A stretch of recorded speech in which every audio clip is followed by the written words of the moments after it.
We've recently talked about frequency response and microphones. So I thought we would do is take a little step further and try to understand some of the ways in which that frequency response can have an impact on how we use our mics, what microphones we choose to use in what circumstances. So that's what we're going to focus on now. Then we'll pick up and look at the idea of directionality and how directionality has an impact on the microphones we choose and the applications. And then we'll toss in a little bit of a discussion about proximity and proximity effect. So that's what I've got in this little video coming up. Let's go ahead and switch over to the PowerPoint to get things rolling. So this one is focusing on characteristics of microphones and the choices, frequency response, and directionality. So first thing is, question of course, is how does frequency response affect our microphone selection? What are the influences that we find here? One of the things we have to keep in mind is that we want to match up the microphone as much as possible to the frequencies associated with the sound source. So it seems like a pretty straightforward idea, but we don't always have a great sense for how a microphone is going to sound, certainly if we haven't worked with it very often. And that's one of the reasons why we grab something like a frequency response diagram or graph so that we can actually take a look and see, well, what is the contour across the frequency spectrum that's associated with this microphone? And that can help give us some ideas about where to start and put a microphone up against a source and test it out. Because, of course, in the end, it's not based on what the frequency response graph is showing us. It's based on what it is we're trying to hear. What are we listening for? What do we envision for the sound of that instrument or the voice? And is this microphone capturing that? We also are interested in recognizing that there is frequently a flat response pattern, and sometimes that's particularly desirable because it means that the microphone itself isn't necessarily designed to color the sound. And when we talk about coloring the sound, we talk about the idea of enhancing or diminishing certain frequency ranges within the sound spectrum. We'll talk a little bit about that in just a moment. Also, there are some instances when the manufacturers actually purposefully put in a boost or a cut at certain frequencies in order to create a tailored type of sound for that microphone. And again, it's one of those things where you can look at the frequency response graph, you can see where there might be some boosts and some drop-offs, and then you can determine, well, okay, is that just basically appropriate for the kind of source I'm going to record? You know, the difference might be between recording an instrument like an acoustic upright bass or a flute, right? We might have different choices in terms of our microphones if we're trying to record one or the other of those instruments. The last thing I want to keep you apprised of is the fact that the frequency response isn't necessarily exactly as it shows in the graph that we are usually looking at all positions around the mic. In terms of the polar response, we can also see a polar response that shows us different frequencies being picked up at different spots. And so we always have to keep in mind that frequency response isn't flat across all of the spaces around the microphone and its entire pickup pattern. So that's just something to file back in your mind. That's one of the reasons why we have to listen to it and get a sense for how well the frequencies are picked up in the various positions around a mic. Okay, so we've been working with the KSM32, so I brought that one in here again. And as you can see, just as a reminder, right, this is a condenser microphone. It's a cardioid pattern, and this is one that's got a frequency response that is fairly flat across the spectrum. In this one, you can see that when we get down to the low end, and we might have talked about this before in our lab time, we look at the low end and we can see that around 20 hertz, there's a little bit of a drop-off, maybe about a 5 dB drop-off, close to that, let's say 2.5. And it's flat as far as Shure is concerned from about 25 hertz on up, and it's flat across all the way till you get to about 2.5 kilohertz.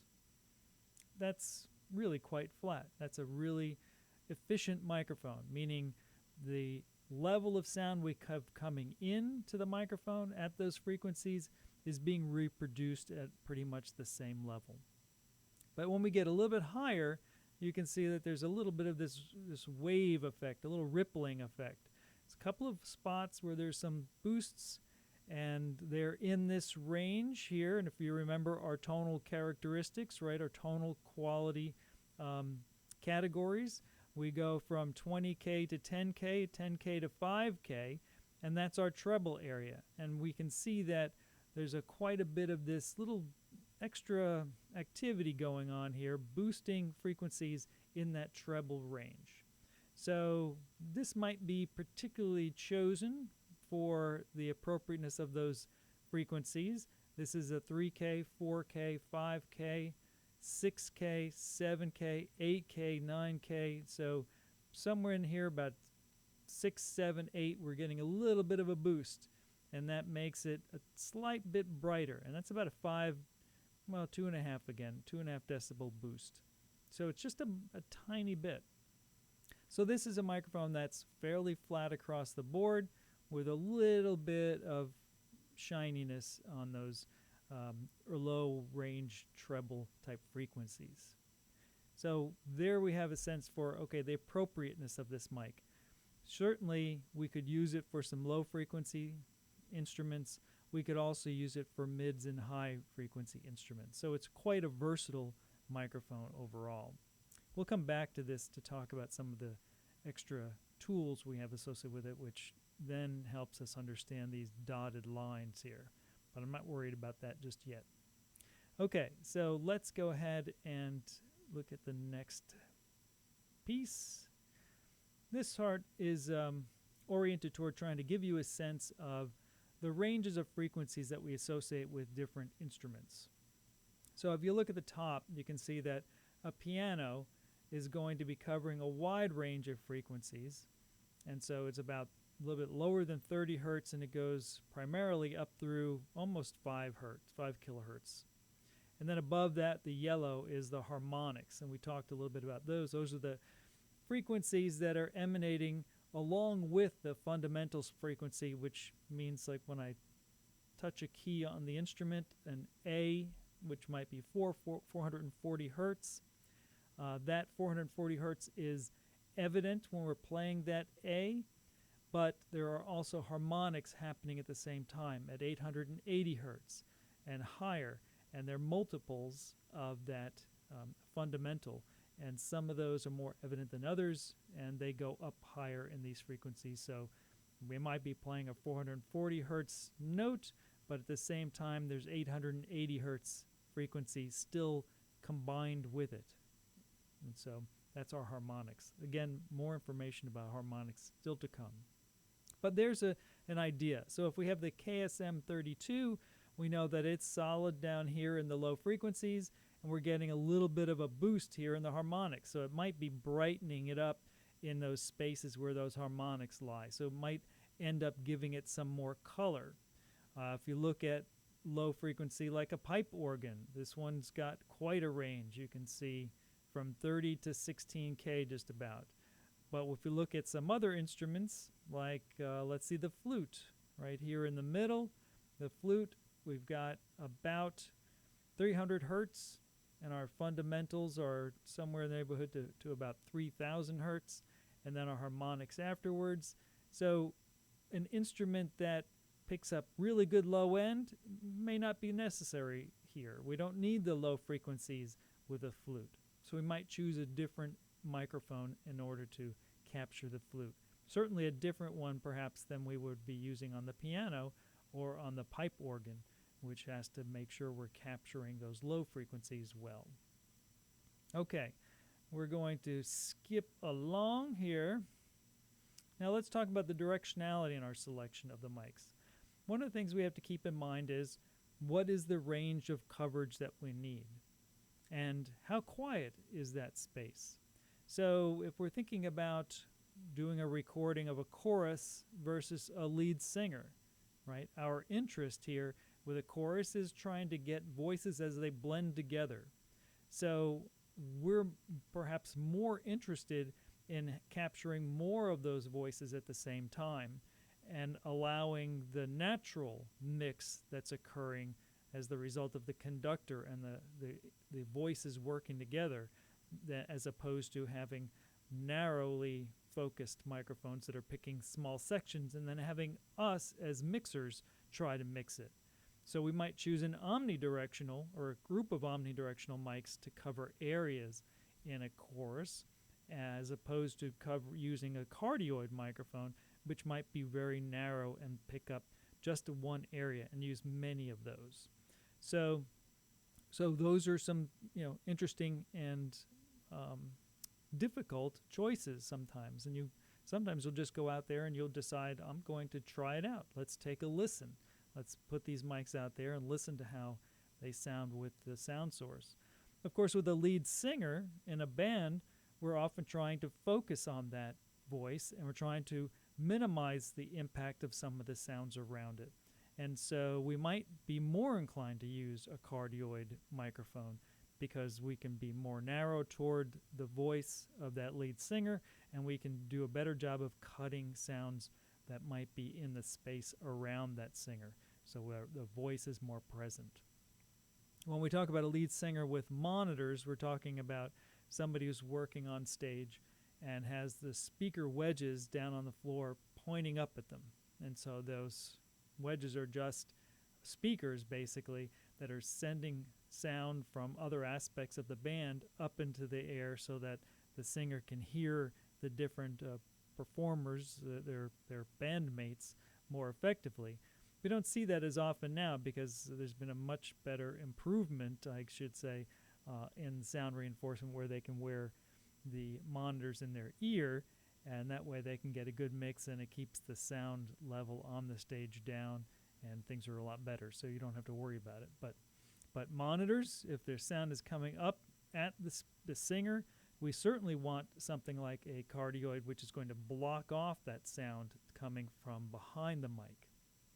Drum kits, well, we have to think about all the different types of positions that the drum kit could be mic'd at. We have a kick drum, and we have a snare. We have overhead mics for the cymbals, and so there are lots of different things to consider, and of course lots of instruments that are really close to one another. So our interest is always trying to make sure that we can really focus on that one aspect of the kit, and we'll be blending all those microphones together in a mix. Other times we might want to capture the atmosphere that things are in.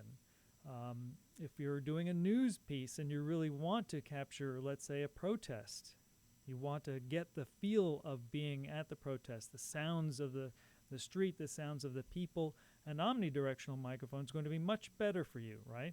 Because it will pick up those sounds, and it'll put that voice in that space more effectively than a cardioid would, which would be focusing on the voice but cutting out some of that ambient sound. So those are some ideas related to the directionality of the mic and what kind of microphone we're going to choose under what circumstance. Okay. Now I want to get into a discussion about distance and some unwanted effects. So there can be issues if we get too close to microphones. There are a variety of them. One that I really want to highlight is this idea of the proximity effect. So a proximity effect is when we get an unnatural boost in the low frequencies when we get too close to a cardioid microphone. This doesn't happen with an omnidirectional microphone, just cardioid microphones. So if we get too close, something like that, then what happens is not only is the voice getting louder, but it's going to get muddier because you're going to be enhancing those bass frequencies in an unnatural way. And unfortunately, what that does, it also takes away some of the clarity of the voice. So we're always trying to avoid this when we can.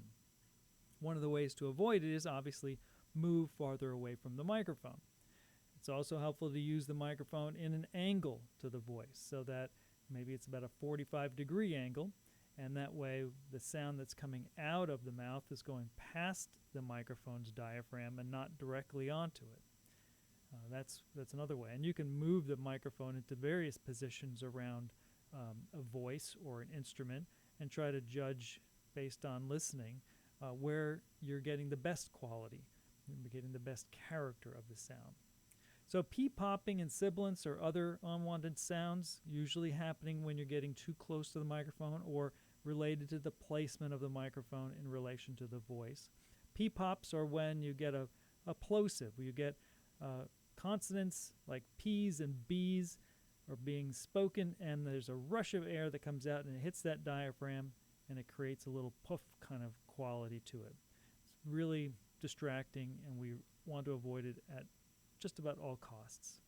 There's also distortion, of course. If I get too close to the microphone and speak too loudly, we can distort and cause this crackling sound that's not pleasant. And of course, at the very end, we can have some damage if we've got a microphone that's really close to a very loud instrument of some sort. And so you can damage the diaphragm or the element that is in that microphone. So those are a couple of things related to proximity. How do we get rid of some of that stuff? Well, as I mentioned already, where you place the mic will make a big difference. There are also some accessories that you can add to the mic. Wind screens and pop filters are things that you can put in place that help force a person to be at a distance from that microphone already, or help diffuse that air as it's coming out of your mouth or whatever the instrument might be, so that it's not going directly on that diaphragm and causing it to respond not to the sound but to this rush of air. That we also have this thing called a bass roll-off or a high-pass filter. On this particular image, you can see on the corner, or just here in the corner of the screen, there is a switch, and there's flat line on one side and an angled line on the other. And this is what we call a bass roll-off. It's a filter that is built into the microphone that will reduce the frequencies around the 200 hertz mark.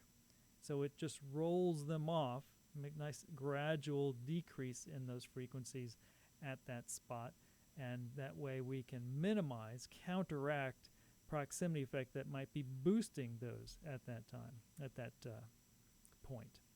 So let me go back really quickly to that KSM 32 image that we had here. I'm going to skip back real fast. Here it is. So when we look at the frequency response diagram of the KSM 32, we can see that it has a couple of lines here that are dotted lines. So the KSM 32 has a switch on it that is a bass roll-off switch. But unlike that one we were just looking at, there are two positions. One sharper, so a much faster decline in the low frequencies, and one a little more gradual. And that's what these dotted lines are showing us. The one here, this is the more gradual decrease in the low frequency. So it's starting somewhere around 300 hertz, and it's starting to roll off and get quieter.